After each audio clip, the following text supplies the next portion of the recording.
আসলে আমাদের রাস্তাটা বিগত সরকার ছিল, আমরা অনেক রিকোয়েস্ট করছি রাস্তার জন্য, তো ওনারা রাস্তা করে নাই। আমরা খুব বেহাল দশায় আছি এই রাস্তা নিয়ে, রুগী নিয়ে যাতায়াত করতে পারি না। একটা রুগী মানে কাঁধে করে নিতে হয় গাড়িতে উঠানোর জন্য। তো এই রাস্তা নিয়ে আমরা খুব বেহাল দশার মধ্যে আছি।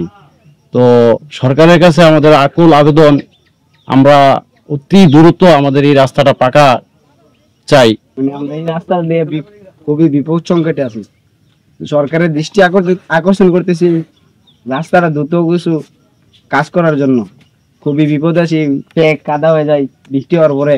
দেখেন কি অবস্থা, বিগত 5-6 বছর আমরা মানে আমাদের গ্রামের হাসপাতাল মানে কি জানা হয়েছে, এখানে মন্ত্রী কইরা দিছে, আর এই বাকিটা কইরা দেয় না। এটা করার অর্থ হইলো, না করার অর্থ হইলো আমরা বিএনপি করি। আমরা তো রাস্তা পাই সমস্যা, বেশি পাই সমস্যা। রাস্তা ফেলে আত্রাই না আমরা। এখন কি চাচ্ছেন আপনারা? এই রাস্তার লাগে আমি বেশি রাস্তায় বেশি প্রয়োজন আমরা। এখানে বিয়া শাদিও আসে না সহজে, আসলো ফিরা যায়।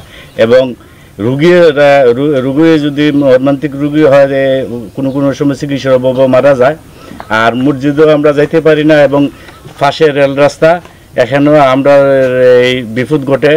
এইভাবে অনেক বছর যাইতেছে, রাস্তা অবহেলিত, স্কুলে যাইতো সমস্যা অবহেলিত, এই রাস্তাটা হয় না। এবং হইব বললে আমরা আশ্বাস দিতেছে, এবং এই রাস্তাটা অনেকদিন যাবত এটা এইভাবে প্যাক কাদা, আমরা খুব কষ্টতে আছি। আমি বর্তমান অন্তর্বর্তীকাল সরকারের কাছে বিনীত আবেদন, আমরা যেন এই রাস্তাটা সহজে পেয়ে যাই এবং আশাবাদী।